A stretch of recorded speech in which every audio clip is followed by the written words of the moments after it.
मैं हूं आपके साथ चित्रा त्रिपाठी। मौलानाओं की मौजूदगी में हमारी मौजूदगी है दूर कर रहे हैं ज्यादातर जो हैदराबाद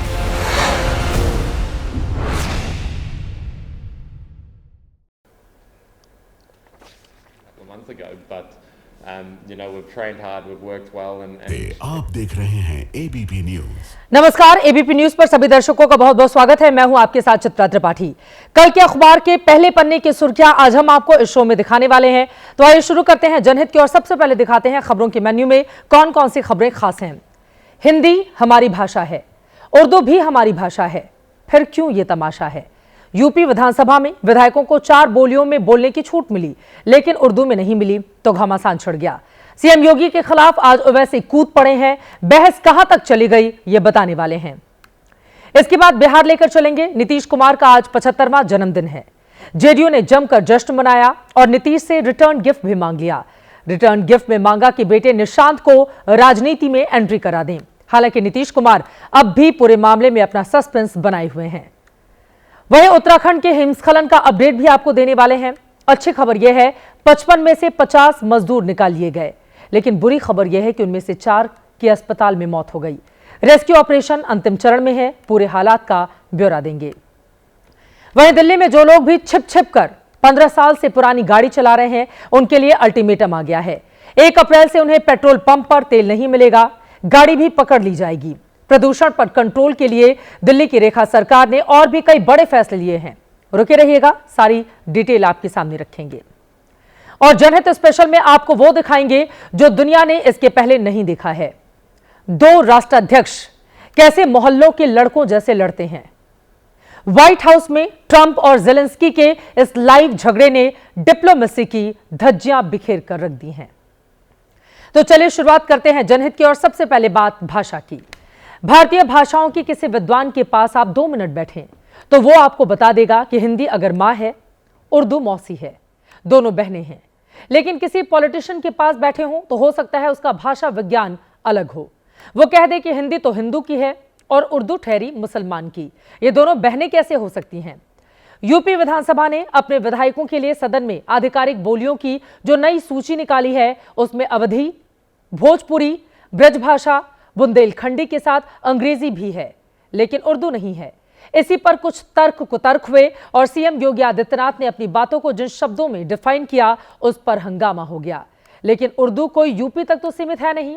हैदराबाद में एआईएमआईएम के चीफ असदुद्दीन ओवैसी ने इसे लेकर सीएम योगी के खिलाफ एक तकरीर कर डाली और बहस को नेशनल बना दिया।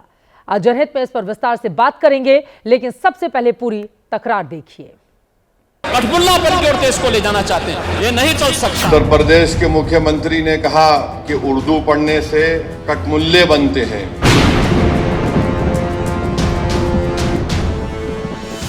52 साल के योगी आदित्यनाथ और 55 साल के असदुद्दीन ओवैसी में विचारधारा के लिहाज से 36 का आंकड़ा है।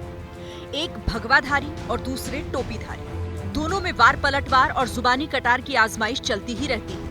ताजा जंग की जड़ में उत्तर प्रदेश विधानसभा में उर्दू पर छिड़ी तकरार है, जो 18 फरवरी को शुरू हुई थी। अपने बच्चों को ये लोग पढ़ाएंगे इंग्लिश स्कूलों में, और दूसरे के बच्चे के लिए अगर वो सुविधा सरकार देना चाहते हो, कहते नहीं उर्दू पढ़ाओ इसको, यानी उसको मौलवी बनाना चाहते हैं, कठपुतला बन के और देश को ले जाना चाहते हैं, ये नहीं चल सकता। योगी का ये बयान समाजवादी पार्टी पर था, लेकिन मसला क्योंकि उर्दू का था तो दूर हैदराबाद में बैठे असदुद्दीन ओवैसी को शब्द सुनाई पड़ गए और भाईजान जमकर भड़क गए।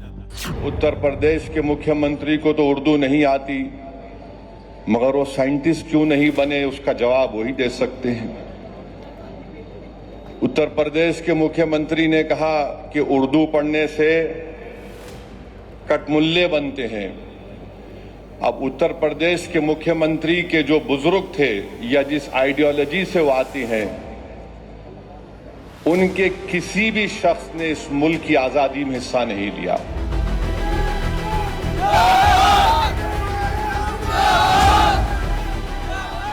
ऑल इंडिया मजलिस-ए इत्तेहाद उल मुस्लिमीन यानी एआईएमआईएम के 67वें स्थापना दिवस का जलसा था।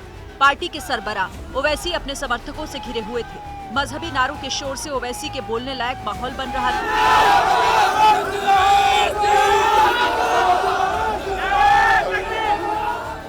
और इसके बाद ओवैसी साहब ने तकरीर शुरू की तो बहुत जल्दी पॉइंट पर यानी योगी और उर्दू पर आ गए। ये गोरखपुर से आती है और उसी गोरखपुर से रघुपति साहेब फराख भी आते हैं।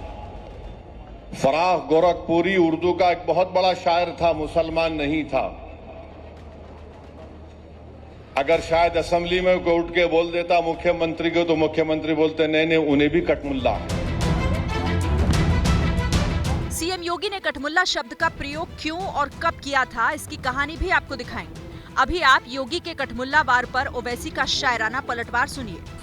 जिसके जहन और दिल पर गहन लग चुका है तो दुनिया की कोई रोशनी उसके सर पे नहीं पहुंच सकती। फराख गोरखपुरी का शेर क्या है सुनिए, ये बीजेपी आरएसएस वालों को बता रहा हूं, जो उर्दू बोलने वालों को कटमुल्ला कहते हैं। फराख गोरखपुरी ने कहा था, सरजमीन हिंद पर अक़वाम आलम के फराख, सरजमीन हिंद पर अक़वाम आलम के फराख, काफिले बसते गए हिंदुस्तान बनता गया। ये राजनीति की अजीब दास्तान है। हिंदुस्तान में हिंदी हिंदू हो गई और उर्दू मुसलमान। तभी तो धर्म की राजनीति में भाषा पर अधर्म हो रहा है। उर्दू को पढ़कर ये लोग आतंकवादी बने हैं, जिहादी बने हैं। इन लोगों को ये उनका पागलपन है। अगर उनको कुछ चांद तारे देखने हैं या साइंटिस्ट के बारे में जानना है, साइंस के बारे में जानना है, तो वो यहाँ आए, उनको पता चल जाएगा। यूपी में आए और आकर के देखें। यकीनन भाषा का विरोध तो किसी सूरत में नहीं होना चाहिए, क्योंकि भारत के बारे में कहावत मशहूर है, कोस कोस पर बदले पानी, 4 कोस पर वाणी। उर्दू पर योगी वर्सेस ओवैसी तो आपने देख लिया। अब आपको यूपी विधानसभा लेकर चलते हैं, जहां से इस विवाद के बीज पड़ी। दरअसल यूपी विधानसभा ने क्षेत्रीय बोलियों को प्रमोट करने के लिए अपने विधायकों को अवधी, भोजपुरी, बुंदेलखंडी और ब्रज भाषा में बोलने की सहूलियत दी। लिस्ट में 5वीं भाषा अंग्रेजी है। उर्दू से सौतेलेपन का आरोप समाजवादी पार्टी ने लगाया, जिसे अब ओवैसी लपक रहे हैं। तो हम ब्रजवासी ठाकुर ते लाड़ लड़ा में अपने थे, राधा रानी ते लाड़ लड़ा में, पर आज हमारो तुम ते लाड़ लड़ावे को खूब मन कर। जब यहाँ सदन से जाई थे माननीय अध्यक्ष जी, और जब घर पहुंची थे तो 99% यही भाषा बोली थी। जितना जने यहाँ बैठा है सब जने यही बोला थे। हमनी के उत्तर प्रदेश में भी अब अपन भाषा बोला तनी जा, आ जेकरा के भाई सुने में दिक्कत बा, बोले में दिक्कत बा, कोनो बरियाई नहीं खे भैया। गलवा पे तलवारवा नहीं खे रखाई, तलवारवा बुझनी है जाना, तलवार की तलवारवा बोली, तो तलवारवा नहीं खे रखाई। हिंदी में बोले के बाद हिंदी में बोली हालो, भोजपुरी में बोले के बाद भोजपुरी में बोली हालो, आ नहीं खे बोले के बाद चुपचाप अपन घरे जाई हालो। जय हिंद, जय भारत। बोलियों की ये खूबसूरत महफिल उत्तर प्रदेश विधानसभा में सजी थी। तारीख थी 19 फरवरी, जब ये तीनों विधायक बोलियों के पैमाने पर विविधता में एकता के मंत्र को साकार कर रहे थे। ये हुआ कैसे? तो इसके लिए आपको यूपी विधानसभा की 18 फरवरी की कार्यवाही का ये छोटा सा हिस्सा देखना होगा। तो फ्लोर लैंग्वेज 0 नंबर पर होगा, 0 नंबर चैनल पर, अवधी 1 नंबर पर, भोजपुरी 2 नंबर पर, ब्रिज भाषा 3 नंबर पर, बुंदेलखंडी 4 नंबर पर और इंग्लिश 5 नंबर पर। यूपी विधानसभा में विधायकों के लिए आधिकारिक बोलियों की नई सूची जारी की गई। इसमें हिंदी के अलावा अवधी, भोजपुरी, ब्रजभाषा और बुंदेलखंडी के साथ इंग्लिश को तो जगह मिली, लेकिन इसमें उर्दू का कहीं नाम नहीं था। बस इसी बात पर संग्राम छिड़ गया। अगर अंग्रेजी करें तो उर्दू भी कर दीजिए, उर्दू क्यों नहीं करते? उर्दू भी तो भाषा है, उर्दू को नहीं करेंगे, अंग्रेजी करेंगे। अंग्रेजी का मैं व्यक्तिगत रूप से मेरा विरोध दर्ज करने, बहुमत है आप पास कर लें। तो समाजवादी पार्टी ने अंग्रेजी का विरोध और उर्दू की वकालत की, लेकिन विपक्ष की इस स्पिन बॉल पर सीएम योगी आदित्यनाथ ने पॉलिटिकल सिक्सर जड़ दिया। कौन सी बात हो गई कि भोजपुरी में न बोले, अवधी में न बोले, इसका विरोध अंग्रेजी का खंडी में न बोले और उर्दू क्या वकालत कर रहे हैं? एक बड़ी विचित्र बात है। आप मुझे बताइए, मैं इसीलिए कहता हूं कि आप समाजवादियों का चरित्र ही इतना दोहरा हो चुका है, इतना दोहरा हो चुका है कि अपने बच्चों को भेजेंगे इंग्लिश पब्लिक स्कूल में और दूसरों के बच्चों को बोलेंगे कि एक गांव के उस विद्यालय में पढ़े जहां संसाधन भी नहीं है। ये दोहरा आचरण और जाकी रही भावना जैसी प्रभु मुरारी देखी दिन कैसी। लेकिन जब सीएम योगी ने उर्दू की तरफदारी को कठमुल्लापन करार दे दिया तो विपक्ष बिफर गया। हम माननीय आपके माध्यम से जानना चाहते हैं, क्या मुंशी प्रेमचंद जो आपके नॉर्मल स्कूल में अध्यापक थे गोरखपुर के, उसमें बैठ के उर्दू में उपन्यास लिखे तो कठमुल्ला थे? क्या यूनिवर्सिटियों में जो उर्दू विभाग खोला गया है उसके पढ़ने वाले लड़के कठमुल्ला हैं? क्या अरबी फारसी विश्वविद्यालय बना है उसके लोग लेकर पढ़ने वाले कठमुल्ला हैं? तो मैं इस शब्द पर आज आपत्ति करता हूं। हमारे मुख्यमंत्री जी स्टेशन की हिंदी नहीं जानते होंगे, क्रिकेट की हिंदी नहीं जानते होंगे, क्लच की हिंदी नहीं जानते होंगे, स्टीयरिंग की हिंदी नहीं जानते होंगे, वो कुछ जानते ही नहीं है, इसलिए बहस मत छेड़िए इस बात। कठमुल्ला पर हमला इस कदर हुआ कि इसका शोर उत्तर प्रदेश की सरहद को भी पार कर गया और बयान के विरोध में लक्ष्मण रेखा तक लांघ दी गई। अपने दायरा मत क्रॉस करो जोगी, संभाल कर बोलो, तौल कर बोलो और अनाप शनाप मत बोलो, बता दे रहे। याद रखना झारखंड में ही कांके है। जी जी बिल्कुल। ज्यादा बोलोगे घबराओगे तो कांके में हम भर देंगे। क्या बात, पागल खाना है कांके, याद रखना। उत्तर प्रदेश उठा के लाके कांके में हम भर्ती कर देंगे तुमको। उर्दू से नहीं टकराना। सीएम योगी को जिस बेहुदापन और जिस अक्खड़ भाषा में ये जवाब दिया गया है उसे ठीक नहीं कहा जा सकता, लेकिन ठीक तो उर्दू को कठमुल्लापन से जोड़ना भी नहीं है, क्योंकि कठमुल्लापन का अर्थ होता है कट्टरपंथ। साहित्य और दर्शन बताता है कि भाषा कोई भी बुरी नहीं होती, बशर्ते अच्छे भाव से बोली गई हो। हिंदी हो या उर्दू, हर भाषा के साथ उसका भाव होता है, वही भाषाओं को जोड़ता है। लेकिन अफसोस कि भाषा के नाम पर उत्तर से दक्षिण और पूरब से पश्चिम तक मजहबी लकीरें खींचने की कोशिश होती रहती है। इतिहास गवाह है कि भाषा के नाम पर सीमाएं बदल चुकी हैं, देश तक बढ़ चुके हैं। भाषा कोई बुरी नहीं होती, भाव ही अच्छा या बुरा होता है। हिंदी की तरह उर्दू भी भारत में ही जन्मी। हिंदी की खूबी है कि वो सबको अपना लेती है। उर्दू से मिलकर हिंदुस्तानी बन जाती है, इंग्लिश से मिलकर हिंग्लिश बन जाती है। बहरहाल आप पीएम मोदी से उर्दू शब्द सुने, फिर आगे बात करेंगे।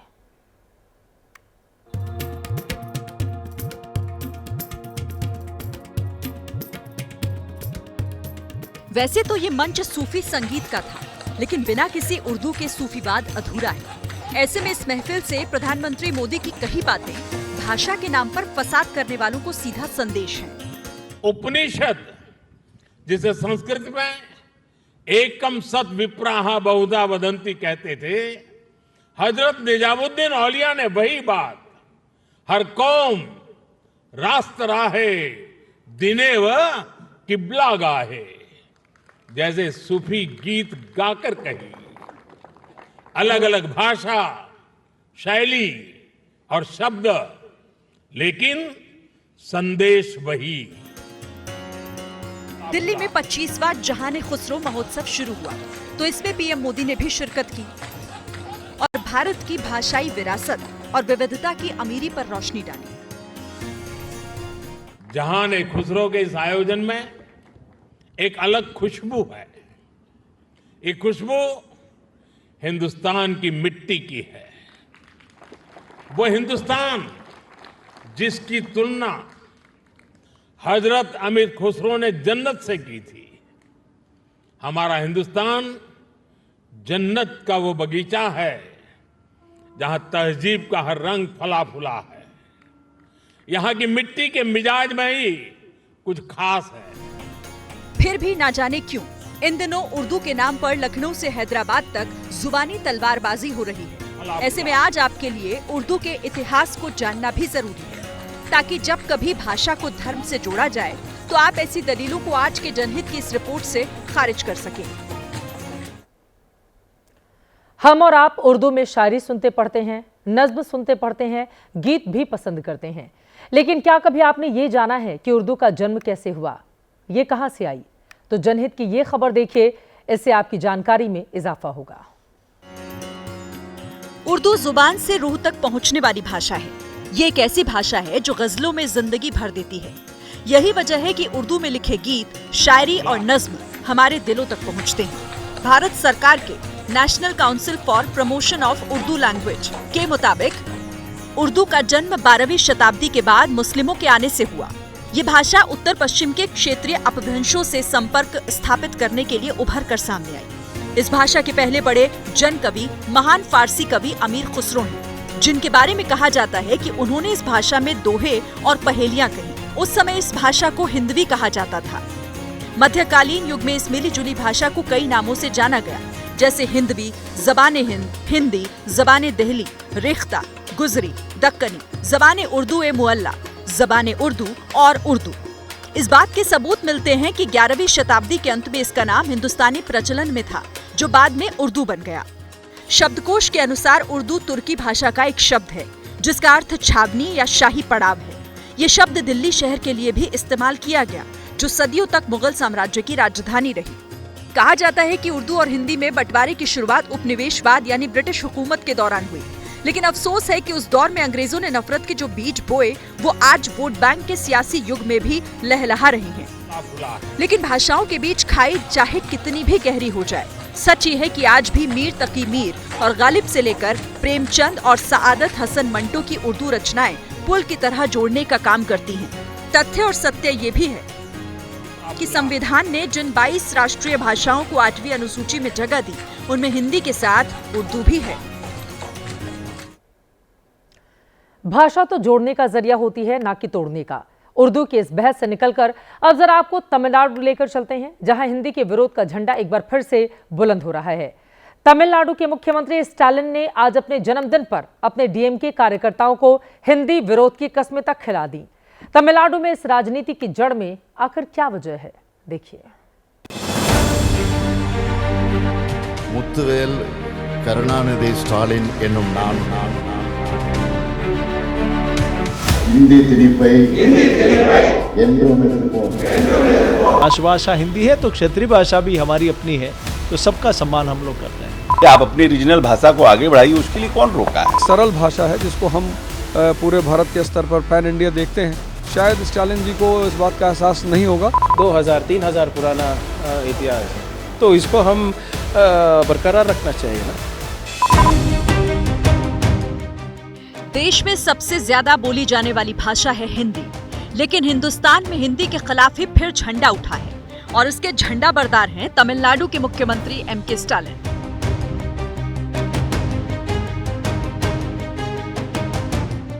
आज स्टालिन का जन्मदिन है।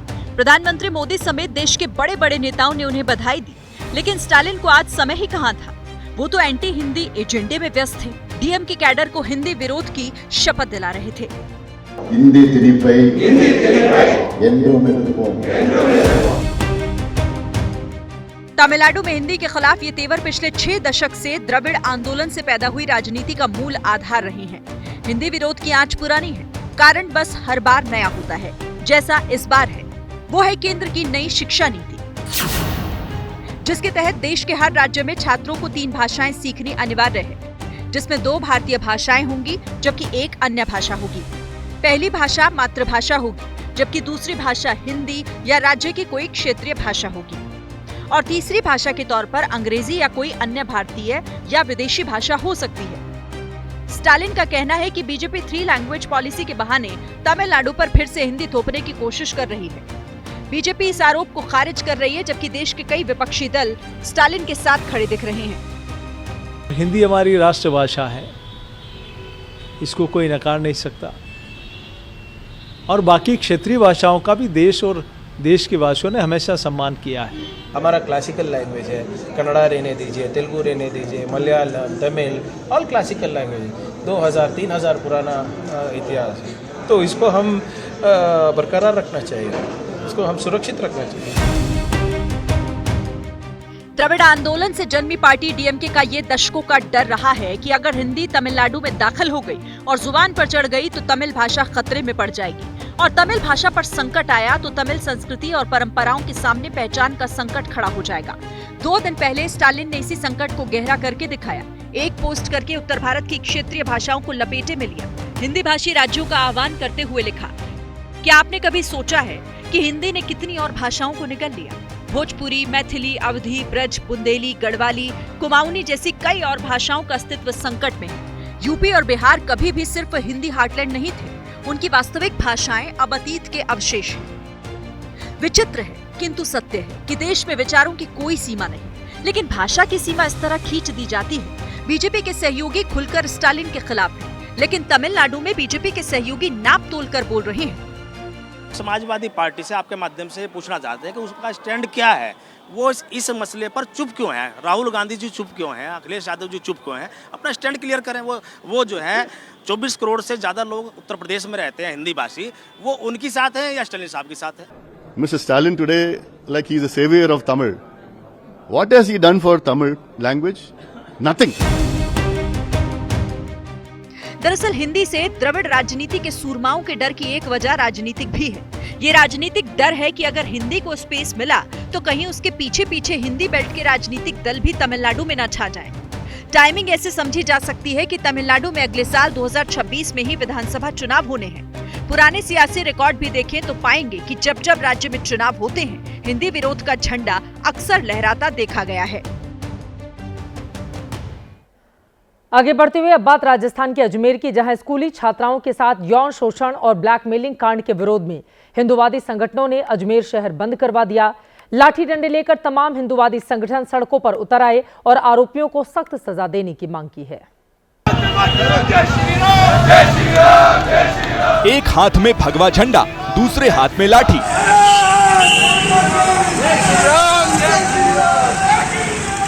अजमेर बंद का आह्वान 120 से ज्यादा हिंदू संगठनों की ओर से था। नाबालिग हिंदू बच्चियों के यौन शोषण और ब्लैकमेलिंग कांड के विरोध में सकल हिंदू समाज नाम के एक संगठन के आह्वान पर तमाम हिंदूवादी संगठनों के कार्यकर्ता सड़क पर उतर आए।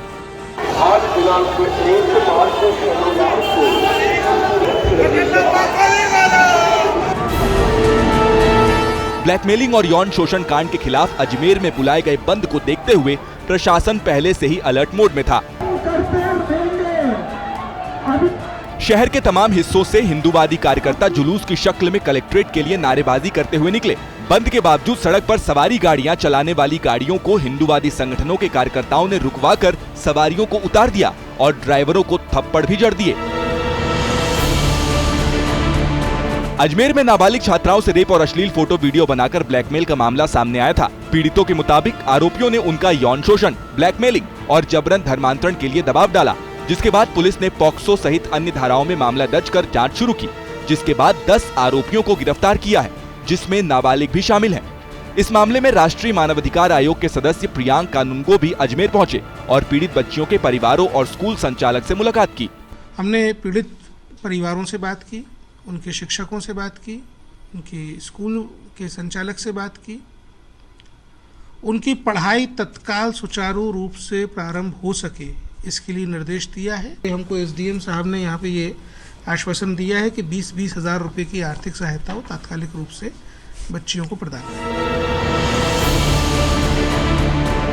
अजमेर में शनिवार को बुलाए गए बंद को मुस्लिम समाज की ओर से बाजार बंद करके समर्थन भी दिया गया। इस मामले में हिंदूवादी संगठनों की ओर से मामले की सीबीआई जांच और आरोपियों के खिलाफ सख्त सजा की मांग पूरी न होने पर बड़े प्रदर्शन की चेतावनी भी दी गई है।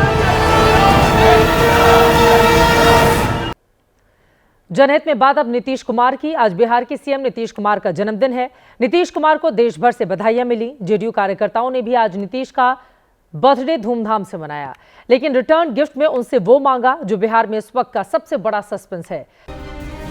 20 साल से बिहार की बागडोर संभाल रहे नीतीश कुमार उम्र के 75वें साल में प्रवेश कर गए हैं। जन्मदिन पर प्रधानमंत्री मोदी ने भी केंद्र में अपनी सरकार के पिलर और इस वक्त के उनके सबसे लाडले सीएम नीतीश कुमार को बधाई दी। मोदी ने सोशल मीडिया एक्स पर लिखा, बिहार के यशस्वी मुख्यमंत्री नीतीश कुमार जी को उनके जन्मदिन पर ढेरों शुभकामनाएं। ईश्वर उन्हें स्वस्थ और सुदीर्घ जीवन प्रदान करे। जन्मदिन नीतीश बाबू का था तो तोहफा उन्हें मिलना चाहिए था, लेकिन इस मौके पर नीतीश कुमार ने पटना में शिक्षकों को नियुक्ति पत्र का तोहफा दे दिया। मुख्यमंत्री सचिवालय में आयोजित इस कार्यक्रम में सीएम नीतीश कुमार अपने चिर परिचित अंदाज में नजर आए। कार्यक्रम के दौरान उन्होंने मंच पर मौजूद शिक्षा मंत्री सुनील कुमार को कुर्सी से खड़ा करवा दिया और हल्के फुल्के अंदाज में सबके सामने मंत्री जी को अच्छे तरीके से शिक्षा विभाग का काम करने की नसीहत दे दी। नीतीश बाबू ने तो अपना जन्मदिन रोज की तरह कामकाज में बिताया, लेकिन जेडीयू के कार्यकर्ताओं ने सेलिब्रेट करने में कोई कसर नहीं छोड़ी। जितनी खुशी मना सकते थे मनाई। पटना के हनुमान मंदिर में नीतीश के करीबी मंत्री अशोक चौधरी ने 75 किलो का लड्डू चढ़ाया। उसके बाद 75 गुब्बारे छोड़कर और 75 कबूतर उड़ाकर नीतीश कुमार की प्रशंसा में गजब का संदेश भी दिया। नीतीश को बिहार को असली आजादी दिलाने वाला बताया। मोदी के राज के पहले बिहार की जनता भी उसी तरह पिंजरे में बंद थी। आजाद कराया नीतीश कुमार ने, बिल्कुल आजाद कराया, आवाज दिया, उनको सशक्त बनाया, आर्थिक, राजनीतिक और सामाजिक रूप से आर्थिक।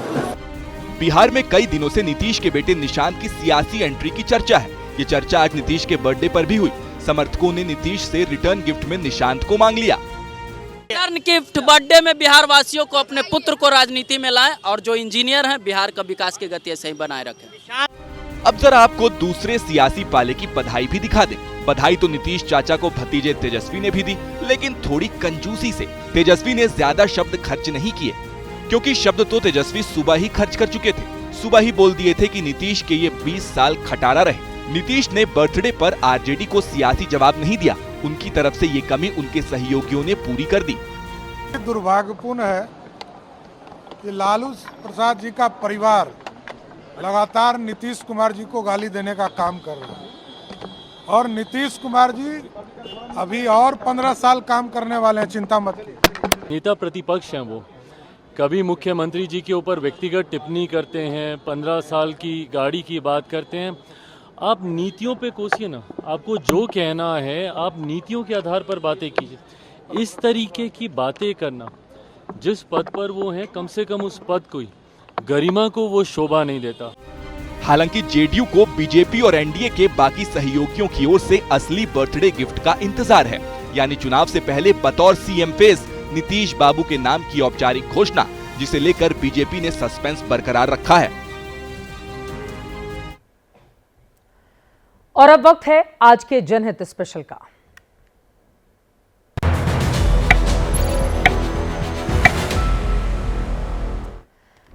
अब आपको जरा वर्ल्ड पॉलिटिक्स पर हमारी स्पेशल फिल्म ऐसी तैसी डिप्लोमेसी दिखाने का वक्त आ गया है। इस फिल्म के दो किरदार हैं, एक है अमेरिका के राष्ट्रपति डोनाल्ड ट्रंप और दूसरे हैं यूक्रेन के राष्ट्रपति जेलेंस्की। साइड रोल में अमेरिका के उपराष्ट्रपति जेडी वेंस भी हैं। शूटिंग हुई है व्हाइट हाउस में। इस फिल्म ने डिप्लोमेसी के सारे नियम कायदे तोड़ दिए हैं। आप लोग इतने सालों से टीवी देख रहे हैं, हमेशा दो देशों के राष्ट्राध्यक्षों को मिलते हुए आपने कई बार देखा होगा, तो उसमें एक अदब, एक प्रोटोकॉल दिखता है। लेकिन कल व्हाइट हाउस में यह सब कुछ गायब था। ट्रंप और जेलेंस्की के बीच युद्ध विराम वाले डील पर प्रेस कॉन्फ्रेंस के दौरान लाइव बहस हो गई।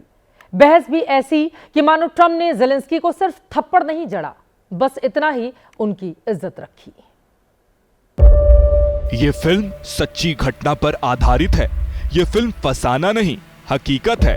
इसके सारे किरदार असली हैं, कुछ भी काल्पनिक नहीं है। फिल्म व्हाइट हाउस में शूट हुई है। इसमें डोनाल्ड ट्रंप और जेलेंस्की का एक एक डायलॉग असली है। They're running low on soldiers. It would be a damn good thing. And then you tell us, I don't want a ceasefire. I don't want a ceasefire. I want to go and I want this. You think that if you will speak very loudly about the war, you He's can... not speaking loudly. Not in a good position. You don't have the cards right now. With us, you start having not playing cards. cards. Right now, you don't. I'm Yeah, very you're playing serious, cards. Mr. President. You're I'm playing very cards. White house में Donald Trump ने Ukraine के राष्ट्रपति Zelensky को पूरी दुनिया के सामने बेइज्जत कर दिया। दो देशों के राष्ट्र अध्यक्षों के बीच बंद कमरे में भले ही कुछ भी होता हो, लेकिन पहली बार अमेरिकी मीडिया के कैमरों के सामने डिप्लोमेसी ने लठैतगिरी का लेवल छुआ। अमेरिकी राष्ट्रपति ने यूक्रेन के राष्ट्रपति को मजे लेकर बेइज्जत किया। People to see what's going on out here. I think it's very important. That's why I kept this going so long. I think we've seen enough. What do you think? Huh? This is going to be great television. I will say that. 50 minute की इस press conference में Zelensky की body language देखकर पूरी दुनिया को उन पर दया आ गई। जेलेंस्की के हाव भाव बता रहे थे कि वहां उनके साथ क्या हो रहा था। दो राष्ट्रपतियों ट्रंप और जेलेंस्की की बहस ऐसी थी कि वहां मौजूद यूक्रेन के एम्बेसडर के पास भी मुंह छिपाने और माथा पकड़ लेने के अलावा कोई दूसरा ऑप्शन नहीं था। कहने को तो ये बहस व्हाइट हाउस में प्रेस ब्रीफिंग के आखिरी मिनटों में हुई, लेकिन माहौल शुरू से बनने लगा था। चलिए आपको पूरी स्टोरी रिवाइंड करके एक सिरे से दिखाते हैं। डोनाल्ड ट्रंप के पद संभालने के बाद जेलेंस्की पहली बार उनसे मिलने व्हाइट हाउस पहुंचे। यहाँ सीज फायर डील पर बात होनी थी, लेकिन जेलेंस्की को रिसीव करते वक्त ही ट्रंप ने पहला ट्रेलर दे दिया, उनके काले कपड़ों पर तंज कसा। इसके बाद वही तंज अमेरिकी मीडिया की तरफ से आया, मानो सब कुछ स्क्रिप्टेड है कि जेलेंस्की की फिरकी लेनी है। एक रिपोर्टर ने जेलेंस्की से पूछा कि वो अमेरिकी राष्ट्रपति से मिलने आए तो सूट क्यों नहीं पहना। जेलेंस्की को ऐसे सवाल की उम्मीद नहीं थी, उन्होंने झटक कर जवाब दिया,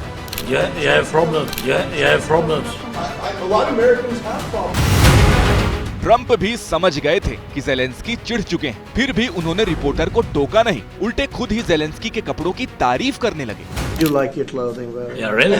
Even though I think he's a great guy, by the way. But I don't know if you two like each other, but you know what? I have more serious things than answer on such That's questions. true. That's a I will good- answer on more serious That's a good questions if I statement. can. Zelensky के जवाब और हाव भाव से दिख गया था कि वो असहज हो रहे हैं। इसके बाद उनसे समझौते को लेकर सवाल हुआ, पर इसका जवाब ट्रंप की तरफ से आया। आप बस जेलेंस्की का चेहरा देखिए, उतरा हुआ था और उस पर गुस्सा भी था, मानो सोच रहे हो कि यार कहां फंस गया मैं। जेलेंस्की ट्रंप को सुनते रहे, कुछ नहीं बोले, लेकिन 40 मिनट तक जब ट्रंप और जेडी वेंस के प्रवचन बहुत हो गए तो जेलेंस्की से रहा नहीं गया। उन्होंने सीधे सीधे अमेरिका की क्रेडिबिलिटी पर सवाल उठा दिए। अचानक बोले कि सीज फायर पर ये भरोसा तो पहले के अमेरिकी राष्ट्रपतियों ने भी दिया था, लेकिन पुतिन ने किसी की नहीं मानी। Can I ask you? Sure. Yeah? Ceasefire. Ceasefire. All of them told me that he will never go. We signed him gas contract. Gas contract. Yes, but after that, he broken this ceasefire. He killed our people and he didn't exchange prisoners. We signed the exchange of prisoners, but he didn't do it. What kind of diplomacy, JD, you are speaking about? What do you mean? हम बोलेगा तो बोलेगा कि बोलता है। Zelensky के इस bold और ब्लंट स्टेटमेंट को उपराष्ट्रपति वेंस ने आड़े हाथ ले लिया, कह दिया आप अमेरिका की बेइज्जती कर रहे हैं। Mr. President, with respect, I think it's disrespectful for you to come into the Oval Office and try to litigate this in front of the American media.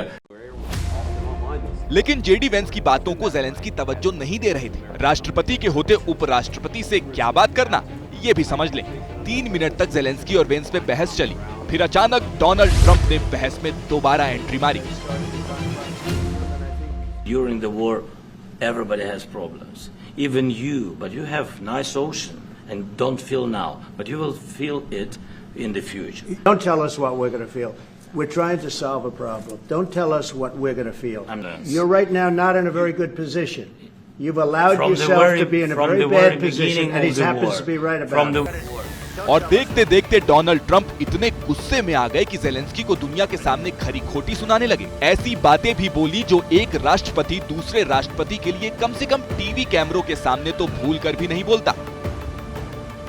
You're not in a good position. You don't have the cards right now. With us, you start having I'm not playing cards. cards. But right now, you don't. I'm very You're playing serious, cards. Mr. President. You're I'm playing very cards. serious. You're gambling I'm the with the president lives of anymore. millions of people. You think- You're gambling with World War III. इसके बाद फिर से JD Vance बीच में आए, Zelensky से अकड़ कर बोले आप तो हमारे विरोधियों के लिए कैंपेन करने गए थे और अब जब राष्ट्रपति ट्रंप आपकी मदद करना चाह रहे हैं तो आप ऐसा रवैया रखते हैं। इस पर जेलेंस्की फिर वेंस से भिड़े, लेकिन ट्रंप ने उन्हें चुप करा दिया। You think that if you will speak very loudly about the war, you He's can... not speaking loudly. He's not Yeah. speaking loudly. Your country is Can I- in big can- trouble. can I Wait a answer? minute. No. Can You've I done a lot answer? of talking. Your country is in big trouble. I know. You're not I winning. know. You're not winning this. You have a damn We- good chance of we are coming out staying, okay because of Mr. us. इसके आगे शब्दों की कुछ और मर्यादाएं टूटी जब Trump ने पूर्व राष्ट्रपति बाइडेन को बेवकूफ बता दिया और जेलेंस्की पर भी एहसान फरामोश होने का टैग लगा दिया। He gave you, through I this said stupid president, $350 billion. You voted we gave for you your military president. equipment, You and you voted men for are your brave, president. but they had to use our military. What about West? If you didn't have You our invited military me. equipment, You invited if me you to didn't speak. have, you have to be thankful. You don't have the I'm cards. thankful.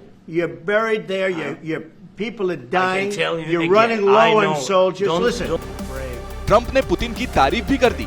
कहा Obama और Biden तो उन पर बेबुनियाद आरोप लगाते थे, फिजूल बयान देते थे, लेकिन वो व्यक्ति पुतिन जंग खत्म करना चाहता है। लेकिन तुम ज़ेलेंस्की, तुम मुसीबत में फंस सकते हो।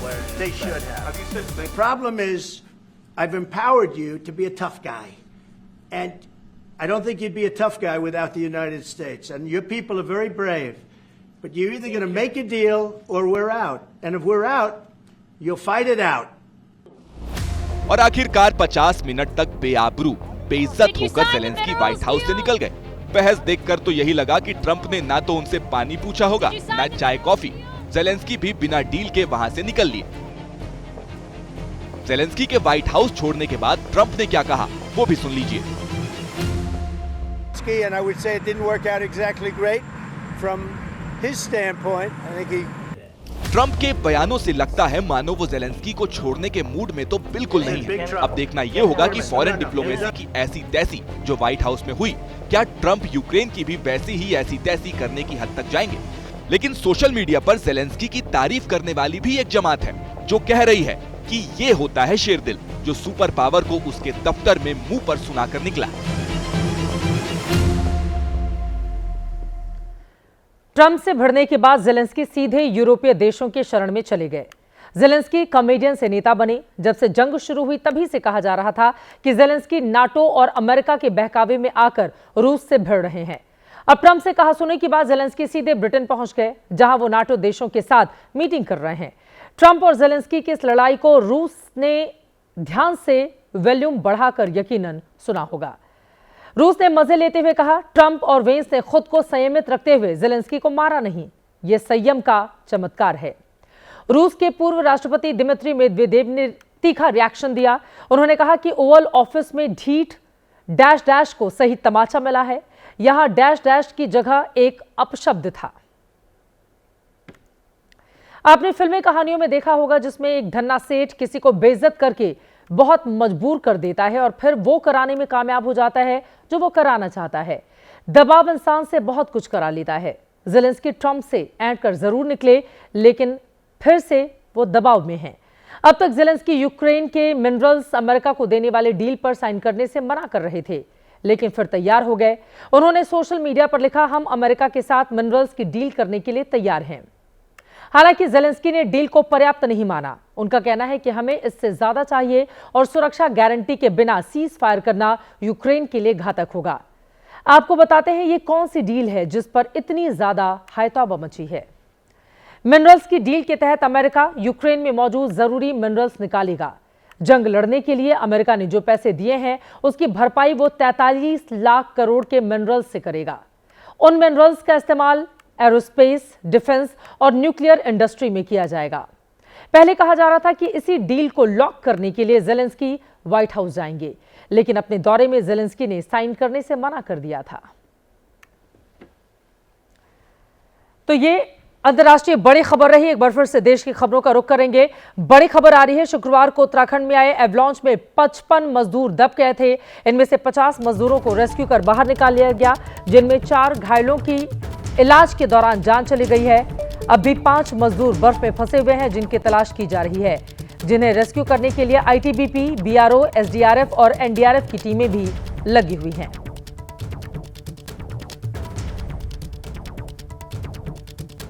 एनडीआरएफ की टीम भी रेस्क्यू के लिए लगी हुई है। कल एवलांच के बाद बर्फ में फंसे थे 55 मजदूर। अभी भी 5 मजदूर फंसे हुए हैं बर्फ में, उनके रेस्क्यू की कोशिशें की जा रही हैं। और अब खास खबर दिल्ली वालों के लिए। प्रदूषण के खिलाफ रेखा गुप्ता सरकार एक्शन में आ गई है। चुनाव में वादा किया था कि सत्ता में आए तो प्रदूषण मिटा देंगे।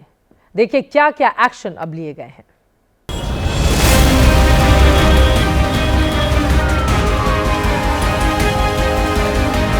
अगर ट्रैफिक पुलिस से छिप कर खटारा कारें धका रहे हैं तो सुधर जाएं। अगर इस भ्रम में है कि इतनी बारीकी से चेकिंग कौन करता है तो रुक जाएं। क्योंकि दिल्ली में 15 साल से पुरानी कारों को 1 अप्रैल से न तो पेट्रोल मिलेगा न डीजल। कार जब्त होगी सो अलग। दिल्ली में प्रदूषण को कंट्रोल करने के लिए रेखा गुप्ता सरकार ने ये नई रेखा खींची है। दिल्ली की बिगड़ी हवा को साफ करने के लिए ताबड़तोड़ एक्शन ले लिए हैं। गिनते जाइए। पहला फैसला, 15 साल पुरानी गाड़ियों को 1 अप्रैल से पेट्रोल डीजल नहीं, दिल्ली सरकार पेट्रोल पंपों पर लगा रही है मॉनिटरिंग गैजेट्स। पेट्रोल पंप पर ही पकड़ ली जाएगी एक्सपायरी डेट की कारें। दिल्ली में 10 साल पुरानी डीजल गाड़ियों और 15 साल पुरानी पेट्रोल गाड़ियों पर पहले से रोक है। इसके बावजूद पुरानी गाड़ियों की बड़ी संख्या है जो ट्रैफिक पुलिस की नजरों से बचकर चल रही है। पेट्रोल पंप के अलावा सड़कों पर भी इनकी धरपकड़ के लिए टीम बनाई जा रही है। 15 साल पुराने जितने व्हीकल्स हैं उनको आइडेंटिफाई करने के लिए हम एक टीम बना रहे हैं जो उनको आइडेंटिफाई करेगी और उनको लाकर दिल्ली में नाउ एंटर कर सके और दिल्ली से बाहर निकाले जा सकें, इसके लिए हमारी टीम अलग से काम करेगी। दिल्ली के नए परिवहन मंत्री ने आज की बैठक में प्रदूषण मिटाने और हवा सुधारने पर और भी बड़े फैसले लिए हैं। High rise building, hotel, commercial complex में स्मोक गन लगाना जरूरी होगा। बड़े औद्योगिक संस्थानों को भी प्रदूषण घटाने के लिए नए गैजेट्स लगाने होंगे। कंस्ट्रक्शन साइट को आसपास का एरिया भी ग्रीन करने का जिम्मा लेना होगा। दिल्ली के हवाई अड्डों को भी कार्बन क्रेडिट कम करने के गैजेट्स लगाने होंगे। अगले 3 महीने भारी प्रदूषण की स्थिति में पूरी दिल्ली में क्लाउड सीडिंग होगी। दिल्ली में खाली जमीनों पर लोगों की मदद से जंगल विकसित किए जाएंगे। दिल्ली यूनिवर्सिटी स्टूडेंट्स को हम इसमें रोप इन कर रहे हैं। हर साल उनको प्लांटेशन ड्राइव में अपने साथ जोड़ा जाए। ऐसा इनिशिएटिव उठाया जाए जिसका उनको लाभ मिले, ताकि उनको कोई पार्टिसिपेशन सर्टिफिकेट मिले, उनको कोई बेनिफिट मिले नंबर्स के अंदर, ताकि वो एक प्लांट लगाएं भी और 3 साल तक उसको संभालें भी। दिल्ली में अभी सरकार बदली है। चुनाव में दिल्ली का प्रदूषण भी एक बड़ा मुद्दा था, जिस पर आम आदमी पार्टी सरकार का जवाब देना मुश्किल पड़ रहा था। अब कर दिखाने की बारी बीजेपी सरकार की है कि दिल्ली की हवा में से कितनी धूल, कितनी धुंध, कितना धुआं हटा पाती है। और अब आज का जनहित मंत्र, जो हम दूसरों को देते हैं वही हमारे पास लौट कर आता है। स्नेह बांटेंगे तो वही वापस मिलेगा, सम्मान मिलेगा, और अगर नफरत बांटेंगे तो फिर वापस नफरत। इसीलिए अपने किसी भी आचरण से पहले इस बात का ख्याल जरूर रखें। इसी के साथ जनहित में आज के लिए बस इतना ही। देश और दुनिया की तमाम खबरों के लिए आप देखते रहिए एबीपी न्यूज।